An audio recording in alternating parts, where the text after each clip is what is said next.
खबरें जो आपको सीधे जोड़ती हैं हमसे, जिनका आपकी जिंदगी पर होता है सीधा असर। खबरों की वही तस्वीर, बिना बदले बिना डरे, जज्बा सच का लिए, सच दिखाते हैं। भेरुंदा में कांग्रेस प्रवक्ता संतोष गोतामने की प्रेस वार्ता। मुख्यमंत्री शिवराज सिंह चौहान सहित बेटे कार्तिक पर वोट खरीदने के लगाए आरोप। बुधनी विधानसभा प्रवक्ता संतोष गोतामने ने आज प्रेस कॉन्फ्रेंस की और मुख्यमंत्री शिवराज सिंह चौहान पर घोटाले एवं भ्रष्टाचार के आरोप लगाए। गौतम ने कांग्रेस प्रत्याशी विक्रम मस्तल के चुनाव लड़ने को बताया कि बुधनी से विक्रम चुनाव जीतेंगे, किया कि जहाँ विक्रम प्रचार के लिए जा रहे जनता का समर्थन मिल रहा है और मुख्यमंत्री शिवराज सिंह चौहान का प्रचार कर रहे कार्तिक चौहान पर आरोप लगाया कि वो वोट खरीदी कर रहे हैं, क्योंकि जो वीडियो कांग्रेस बता रही है उसमें कार्तिक चौहान जनवरी सभा को संबोधित करते हुए बोल रहे हैं कि बहन बुआओ, इस बार आपकी धनतेरस और दिवाली अच्छे से बनेगी, क्योंकि 7 नंबर को आपके खाते में हम पूरे 1250 रुपए डाल रहे हैं और आपको अपने भाई मामा को ही चुनाव जीतना है। अगर कांग्रेस की सरकार बन गई तो लाडली बहना योजना बंद हो जाएगी और आपको पैसे मिलना बंद हो जाएंगे। ऐसा प्रचार कार्तिक चौहान द्वारा करना साफ है कि चुनाव के समय पैसे देकर बार बार बोलना, यानी कि वोट खरीदना, जिसकी हमारे द्वारा शिकायत चुनाव आयोग को की गई है कि बुधनी से कार्तिक चौहान को हटाया जाए, क्योंकि ऐसा प्रचार कर चुनाव प्रभावित किया जा रहा है। गौतम ने कांग्रेस के घोषणा पत्र की खूबियों को मीडिया को गिनवाया और बताया कि हमारी सरकार बनी और हमने 27 लाख किसानों का कर्ज माफ किया, जिसकी जानकारी विधानसभा में कृषि मंत्री कमल पटेल ने दी। और शिवराज सिंह चौहान बोलते हैं कांग्रेस ने किसानों का कर्ज माफ नहीं किया। तो मैं शिवराज सिंह चौहान से पूछना चाहता हूं कि आप झूठे हैं या आपकी सरकार के कृषि मंत्री जिन्होंने विधानसभा में स्वाकर किया किसानों के कर्ज माफी को। वही मीडिया ने सवाल किया कि इतना बुधनी एवं प्रदेश में भ्रष्टाचार है तो कांग्रेस पार्टी के नेता एवं कांग्रेस ने क्यों अभी तक कोई बड़ा आंदोलन नहीं किया। बुधनी में मीडिया के सवालों के जवाब में बोले कि कांग्रेस ने कई आंदोलन किए, लेकिन मुख्यमंत्री शिवराज सिंह चौहान ने झूठे केसों में कार्यकर्ताओं को फंसाकर घर बैठने पर मजबूर कर दिया। हमारे बहुत से लोगों पर झूठे मुकदमे किए गए और जो भी कार्यकर्ता कोई भ्रष्टाचार के खिलाफ आवाज उठाई तो उन सभी को जेल भेज दिया। सरकारी नौकरी में 33 से 35% आरक्षण हमारी बहनों को मिल रहा है। हमारी बहनें भी आगे बढ़ेंगी, हमारी बहनें भी बड़ा मुकाम हासिल करेंगी। बुआओं, 10 तारीख को धनतेरस है। धनतेरस हमारी संस्कृति का बड़ा त्योहार माना गया है। धनतेरस के दिन मैं चाहता हूं मेरी सभी बुआएं पूजा पाठ भी करें लक्ष्मी जी की, क्योंकि लक्ष्मी जी स्वयं अपने खातों में आ रही है। 10 तारीख के दिन आपके खाते में आज कई ऐसे विषय हैं जिनको मैं आपके सम्मुख रखना चाहता हूं। बुधनी विधानसभा का यह चुनाव अपने आप में ऐतिहासिक है, क्योंकि अभी तक जिस प्रकार शिवराज सिंह चौहान ने अपना शासन किया है उसे जंगल राज की संज्ञा देना गलत नहीं होगा। पूरे मध्य प्रदेश को केवल लूटा गया है। पूरे मध्य प्रदेश में उद्योगों की स्थापना हो या रोजगार के साधनों को सृजित करना हो, मैं नहीं समझता हूं कि शिवराज सिंह चौहान ने इस मोर्चे पर कोई उल्लेखनीय कार्य किया है। आज तक मध्य प्रदेश केवल गलत वजहों की वजह से बदनाम रहा है। चाहे हम देखें कि श्योपुर आज भारत का इथियोपिया कहा जाता है, जिसमें कुपोषण से सबसे ज्यादा मौतें हुई। अलीराजपुर और झाबुआ आज भी देश के सबसे गरीब जिले हैं, लेकिन बुधनी की कहानी भी इससे कोई अलग नहीं है। और यह शर्मनाक है कि मध्य प्रदेश में 2 चीजों की तुलना होती है। एक है बुधनी मॉडल और दूसरा है छिंदवाड़ा मॉडल। छिंदवाड़ा मॉडल जो है पूरे देश में एक आदर्श बना हुआ है, और जबकि छिंदवाड़ा के जो नेता है माननीय कमलनाथ जी, वो कभी मध्य प्रदेश के उस समय तक मुख्यमंत्री भी नहीं थे जब वो छिंदवाड़ा मॉडल बन चुका था। 2018 में मध्य प्रदेश के मुख्यमंत्री बनने के पहले छिंदवाड़ा मॉडल की चर्चा पूरी दुनिया में थी। चाहे वो 51 किलोमीटर लंबी रिंग रोड हो, तमाम तरीके के रोजगारों को सृजित करना हो, कमलनाथ जी ने जो काम करके दिखाया वो अपने आप में अनुपम है। लेकिन दूसरी ओर 18 वर्षों तक, लगभग 20 वर्ष हो गए, 2 दशक बहुत लंबा शासनकाल होता है। मध्य प्रदेश का मुख्यमंत्री रहने के बाद मध्य प्रदेश की व्यवस्थाएं तो दूर, बुधनी को जो नहीं सुधार पाया, मैं समझता हूं लानत ऐसे मुख्यमंत्री पर और ऐसे व्यक्ति को जनप्रतिनिधि बने रहने का कोई नैतिक अधिकार अब शेष नहीं रह गया है। अभी तक वो लगातार सत्ता में इसलिए आते रहे क्योंकि आपके मन में ये प्रश्न आएगा कि अगर वो इतने अलोकप्रिय थे या झूठी घोषणाएं करते तो सत्ता में कैसे आए। जनता मध्य प्रदेश की भोली है और उसने इनके वादों पर भरोसा किया, लेकिन तमाम आप जानते हैं 25,000 से ज्यादा झूठी घोषणाएं करने के लिए अगर कोई कुख्यात है तो वो मध्य प्रदेश के मुख्यमंत्री शिवराज सिंह चौहान है। मध्य प्रदेश में जितना झूठ शिवराज सिंह चौहान ने बोला है या उनके मंत्रियों ने उनका अनुसरण करते हुए बोला है, मैं समझता हूं कि ये मोदी जी के वही अनुयायी हैं। जिस प्रकार से मोदी जी ने 15 लाख की घोषणा की, 15 लाख हर खाते में आएंगे, 2 करोड़ का रोजगार मिलेगा, किसानों की आय दोगुनी होगी, हर किसी के पास अपना मकान होगा, तो वैसे ही शिवराज जी ने यह घोषणा की कि किसानों की आय दोगुनी करेंगे। 2022 तक की बात हुई है कि 2022 तक किसानों की आय दोगुनी होगी और हर किसी के पास अपना मकान होगा। न तो हर किसी के पास अपना मकान आया, न किसानों की आय दोगुनी हुई। उल्टे मध्य प्रदेश के किसान त्राही त्राही कर रहे हैं, कर्जे में डूबे हुए हैं। और मध्य प्रदेश में जब कमलनाथ जी की 2018 में सरकार आई तो एक बहुत बड़ी चुनौती उनके सामने थी किसानों को राहत देने की, जिसको कि कमलनाथ जी ने किया। कमलनाथ जी ने अपने मुख्यमंत्री बनने के 1 घंटे के भीतर जिस फाइल पर हस्ताक्षर किए थे वो थे किसान कर्ज माफी के। और मैं पूरे गर्व के साथ ये कह सकता हूं कि हमारी सरकार ने 27 लाख किसानों की 11,500 करोड़ की कर्ज माफी की थी। उसका दूसरा चरण शुरू होने वाला था। 1 लाख तक के कर्जे माफ कर चुके थे, जिसमें 27 लाख किसान आए थे। और ये केवल मेरा दावा नहीं कि मैं पूरा कोई दावा कर रहा हूं आपके सामने, इसको भारतीय जनता पार्टी के ही कृषि मंत्री कमल पटेल ने विधानसभा में स्वीकार किया था। और ये शर्म का विषय है कि एक मुख्यमंत्री जिनके घर के और रिश्तेदारों के भी कर्जे उसमें माफ हुए, वो हर जगह ये कहने लगे कि कोई कर्ज माफी नहीं हुई है। शर्म नहीं आती? या तो विधानसभा में आपका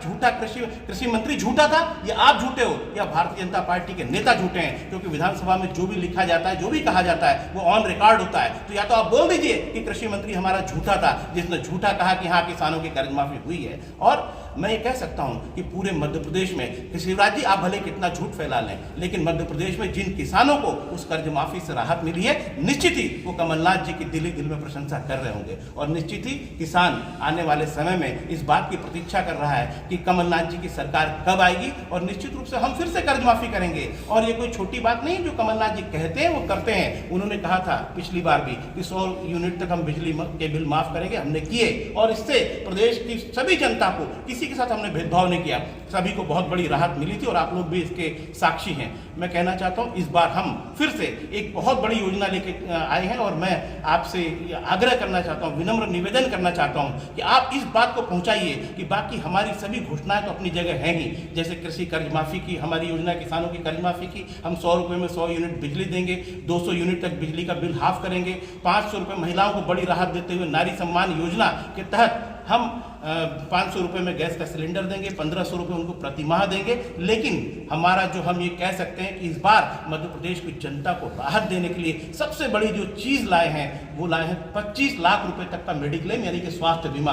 25 लाख एक बहुत बड़ी रकम होती है और मैं समझता हूं अच्छे से अच्छे अस्पताल में भी 25 लाख के अंदर सारे इलाज हो जाते हैं। मैं समझता हूं, और ये कोई हमारा पूरा दावा नहीं है, हमारी की राजस्थान की सरकार इसे सफलतापूर्वक चला रही है, जहां किसी व्यक्ति को अपनी जेब से पैसा नहीं देना पड़ता है। 25 लाख रुपए तक का मेडिक्लेम, मैं समझता हूं एक अभूतपूर्व फैसला, ऐतिहासिक है और मील का पत्थर साबित होगा मध्य प्रदेश के लोगों को राहत देने के लिए। 10 लाख रुपए तक का दुर्घटना बीमा का प्रावधान हमने किया है। मैं समझता हूं इससे बड़ी बात और कोई कर ही नहीं सकता। और अगर मुख्यमंत्री शिवराज सिंह चौहान में दम है तो वो बताएं कि हम 25 लाख तक का इलाज मुफ्त करेंगे और 10 लाख का दुर्घटना बीमा देंगे। इसके साथ ही तमाम कल्याणकारी योजनाएं, जैसे किसानों के लिए वहां पर नग्न परेड हमारी बहनों की कराई गई, लेकिन प्रधानमंत्री के मुंह से मणिपुर का मन ही निकला।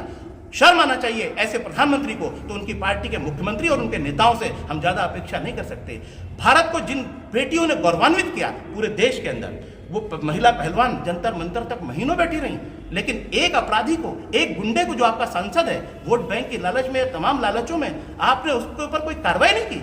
क्यों नहीं कार्रवाई की? महिलाएं सिसक रही थी। आप ये कह रहे थे कि ये बेटियां विनेश फोगट से प्रधानमंत्री मिले थे तो उन्होंने कहा, विनेश तुमने भारत का गौरव बढ़ाया। और वही विनेश जब उसने कहा कि हमारा यौन शोषण करता है आपका सांसद ब्रजभूषण शरण सिंह, तब प्रधानमंत्री के मुंह से ये नहीं निकला कि हम ब्रजभूषण शरण सिंह पर कार्रवाई कर रहे हैं। आज तक वो व्यक्ति सांसद है। ये भारत की जनता के लिए शर्म का विषय है कि एक ऐसा प्रधानमंत्री इस देश में काबिज है जो ऐसे बलात्कारियों पर, ऐसे यौनाचारियों पर कोई कार्रवाई नहीं करता है। मैं समझता हूं इनके मुंह से लाडली लक्ष्मी की बातें शोभा नहीं देती। अब जब सिर पे तलवार लटक रही कि चुनाव सिर पर है, तो 4 महीने पहले आप लाडली लक्ष्मी की योजना बता रहे हैं। और दूसरा, अभी कल ही एक वीडियो वायरल हुआ है जिसमें लाडली बहना के नाम पे जो पैसे दिए जाते हैं उसके लिए कार्तिकेय चौहान कह रहे हैं, सुनिए आप क्या कह रहे हैं, एक बार 1 मिनट सुन लीजिए आप।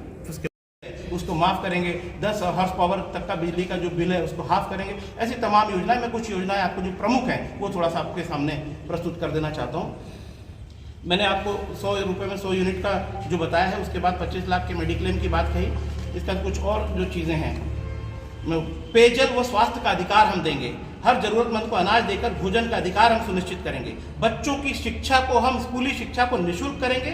और उसके साथ ही पढ़ो पढ़ाओ योजना भी हम लाए हैं जिसमें 8वीं तक के बच्चों को 500 रुपये की स्कॉलरशिप देंगे हम। और उसके अंदर 500 रुपये की स्कॉलरशिप 8वीं तक के बच्चों को, 9वीं 10वीं वालों को 1000 और 11वीं 12वीं वालों को 1500 रुपये का हम उसमें हमेशा वजीफा देंगे।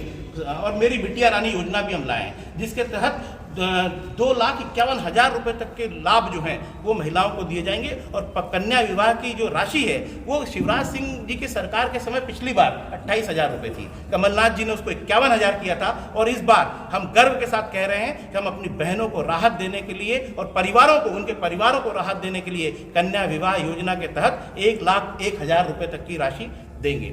दिव्यांग, विधवा व बुजुर्गों की पेंशन जो पिछले शिवराज सिंह के कार्यकाल में 300 रुपये हुआ करती थी, कमलनाथ जी के कार्यकाल में उसको बढ़ाकर 600 रुपये किया गया था। और मैं कमलनाथ जी को धन्यवाद देना चाहूँगा कि उन्होंने दिव्यांगों, विधवाओं और बुजुर्गों की पेंशन को उससे भी बढ़ाकर इस बार 1200 रुपये करने का प्रावधान किया है। और किसानों को सबसे बड़ी राहत के रूप में हम धान का जो समर्थन मूल्य हमने 2500 रुपये किया है, लेकिन गेहूं का समर्थन मूल्य हमने 2600 रुपये करने का वचन दिया है और जिसको हम धीरे धीरे 3000 तक ले जाएंगे।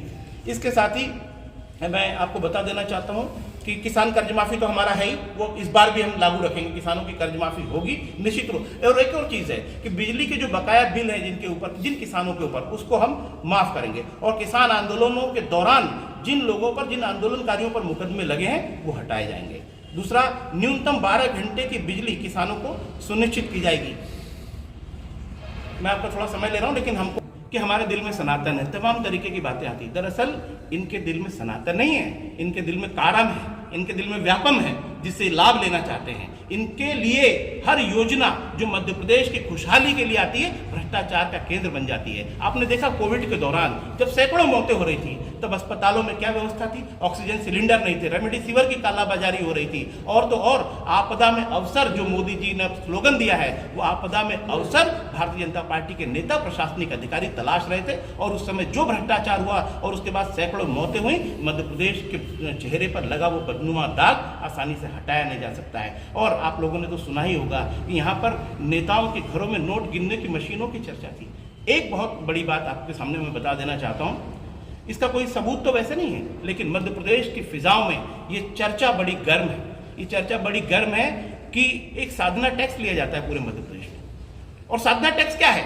जब किसी पुलिस अधिकारी का, कलेक्टर का, टीआई का स्थानांतरण करना होता है तो उसे एक साधना टैक्स देना पड़ता है। और वो साधना टैक्स केवल एक ही बार नहीं लिया जाता है, अगर उसको अपने पद का रिन्यूअल भी कराना है, अगर आगे बढ़ाना है तो उसके लिए भी उसको साधना टैक्स फिर से देना होता है। ये मैं नहीं कह रहा हूं, मध्य प्रदेश के पत्रकारों से मुझे फीडबैक मिला है, जनता से मुझे फीडबैक मिला, अधिकारियों से मुझे फीडबैक मिला है। तो मैं किसी का नाम नहीं लेना चाहता हूं, मैं मुख्यमंत्री से पूछना चाहता हूं कि अगर ये टैक्स इतना चर्चित है तो वो आकर बताएं कि आखिर ये साधना टैक्स है क्या। वो बताएं साधना टैक्स क्या है। मैं किसी का नाम नहीं ले रहा, लेकिन ये जो साधना टैक्स चर्चित हुआ है उनको बताना चाहिए, क्लैरिफिकेशन देना चाहिए कि 50% कमीशन की सरकार जो साधना टैक्स ले रही है, तमाम ठेकेदारों के पत्र वायरल हुए, आपने देखे होंगे, 50% कमीशन उनसे दिया जा रहा है। तो मध्य प्रदेश में 50% कमीशन की सरकार जो साथ में साधना टैक्स भी ले रही है, मैं समझता हूं मध्य प्रदेश की जनता के जख्मों पर छिड़का हुआ वो नमक है जिसे मध्य प्रदेश की जनता कभी भूल नहीं सकती। वो पहले ही परेशान है, महंगाई से परेशान है, बेरोजगारी से परेशान है, तमाम। आप देखिए आज 90 रुपए किलो का प्याज जगह जगह बिक रहा है। मैं समझता हूँ 200 रुपए किलो के तेल दालें और 200 रुपए लीटर के तेल लोग खा रहे हैं। 1130 रुपए की टंकी अभी उन्होंने मामूली राहत दी है 200 रुपए की, शायद इसलिए कि चुनाव है 5 राज्यों में, 5 राज्यों में चुनाव है तो उनको टंकी याद आ रही है, इनको सब याद आ रहा है। अभी तक क्यों नहीं याद आया? हम करते हो कि लाडली बहना और कौन सी लक्ष्मी, लाडली लक्ष्मी, इसकी बातें करते हो आप। मैं समझता हूं आपको शर्म आना चाहिए ऐसी बातें करते हुए। मणिपुर जल रहा था, एक राष्ट्रीय मुद्दा है, लेकिन यहां पर रिलेट मैं इसलिए कर रहा हूं कि आपके मुंह से नारी सम्मान की और त्योहार माना गया है।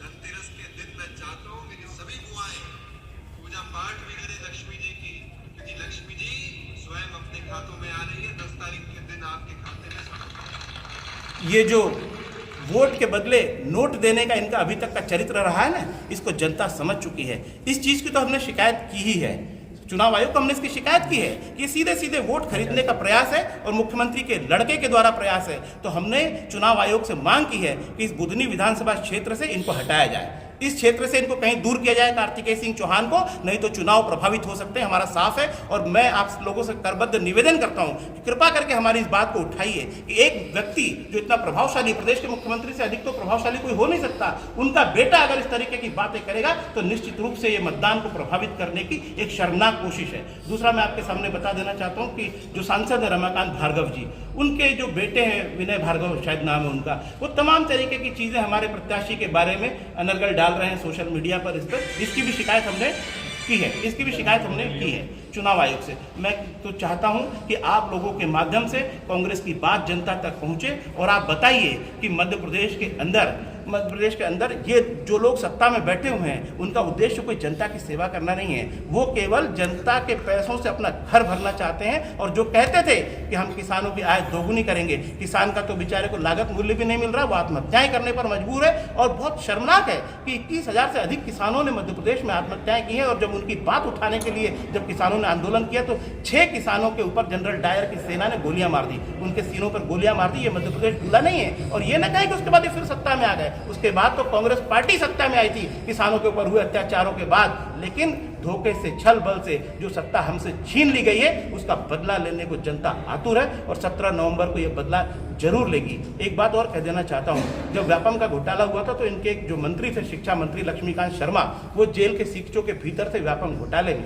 उनसे जब पत्रकारों ने कुछ बात की तो उन्होंने कहा कि मैं अधिक कुछ नहीं कहना चाहता हूं, लेकिन मैं केवल इतना ही कहना चाहता हूं कि अगर मैंने मुंह खोला तो बड़ी मछलियां जेल की सलाखों के पीछे होंगी। मध्य प्रदेश की जनता जानना चाहती है वो बड़ी मछली कौन है, मंत्री से बड़ी मछली कौन होता है और वो कौन है जो सलाखों के पीछे नहीं हुआ, जिसकी जांच नहीं हो रही है। और जब कांग्रेस की सरकार ने फाइलें खोलना शुरू की तो माफियाओं के पैसों से हमारी सरकार इसलिए गिरा दी गई क्योंकि उनको पता था कि अगर परतें खुलेंगी तो 40 चोरों के साथ अली बाबा भी जेल के सीकचों के पीछे होगा, जिसने मध्य प्रदेश को बर्बाद किया है। मैंने अपनी बात कह ली है, मुझे लगता है मेरी सभी बातें आ गई। यदि आपको मुझसे कोई प्रश्न पूछ। सर, जैसा कि आप भ्रष्टाचार पर आरोप लगा रहे हैं, लेकिन इतने दिन से कांग्रेस कहाँ गई थी? बुधनी में आज तक कोई बीजेपी के भ्रष्टाचार के खिलाफ धरना आंदोलन नहीं हुआ, क्या कारण? देखिए, मैं एक बात स्पष्ट कर देना चाहता हूं कि कांग्रेस पार्टी ने ऐसा कोई मौका नहीं छोड़ा है जबकि उसने भ्रष्टाचार के विरुद्ध, इनकी कुनीतियों के विरुद्ध और जितना भी इनका जंगल राज चल रहा है उसके विरुद्ध आंदोलन नहीं किए गए हैं। लेकिन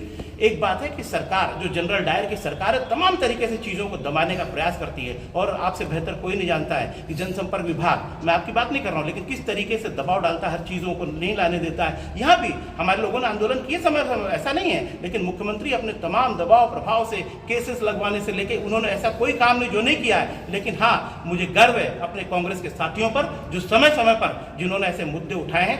तो मुझे ये कहने में कोई बुराई नहीं है कि कांग्रेस ने अपनी पूरी ताकत लगाई है, लेकिन ये लोकतंत्र नहीं चल रहा है, ये ठोक तंत्र चल रहा है मध्य प्रदेश में, जिसने लोगों को केवल प्रताड़ित करने का काम किया है। हमारे तमाम कार्य, आप देखा खुराई का किस्सा देखा, भूपेंद्र सिंह ने हमारे कार्यकर्ताओं के मकान तोड़वा दिए जरा सी आवाज निकालने पर। आपने देखा, ये मध्य प्रदेश वो मध्य प्रदेश है जहां हमारा आदिवासी आवाज नहीं उठा सकता है, दलित आवाज नहीं उठा सकता है। और बड़े शर्म का विषय है कि दलित और आदिवासी अत्याचार में मध्य प्रदेश नंबर 1 है। क्या आपने पूरे देश में ऐसा कहीं सीन कहीं और देखा है कि आदिवासी के चेहरे पर कोई भारतीय जनता पार्टी का नेता पेशाब कर रहा है? भारतीय जनता पार्टी के पेशाब करता अगर कोई चित्र पूरे देश में आपने कहीं देखा तो मुझे बताइए। शर्मनाक है कि मध्य प्रदेश का किस्सा है, हमारे सीधी का किस्सा है, रीवा का किस्सा है, और एक दलित के चेहरे पर भोपाल में पेशाब कर दिया गया। हमारे नेमावर के अंदर जो कांड हुआ, आदिवासी बहनों को 10 फीट नीचे जमीन में गाड़ दिया गया। जो मुख्यमंत्री कहते हैं कि हम 10 फीट नीचे अपराधियों को गाड़ देंगे, हमारे आदिवासियों को गाड़ा जा रहा 10 फीट नीचे जमीन में। एक छोटा सा मुद्दा हुआ इंदौर के महू के पास में, वहां पर आदिवासी लोग शांतिपूर्ण प्रदर्शन कर रहे थे, थाने पे सीने पे गोली मार दी गई, एक आदमी की मौत हो गई और एक व्यक्ति घायल हुआ है। तो ये आदिवासियों के हितैषी बनने वाली जो सरकार है, निश्चित रूप से पूरी तरह से आदिवासी विरोधी है, दलित विरोधी है, सवर्ण विरोधी है। आपने पिछली बार भी देखा कि किस तरह से हर किसी की विरोधी है, किसी भी वर्ग के साथ नहीं है। मैं दावे के साथ कहना चाहता हूँ। स्थानीय नेताओं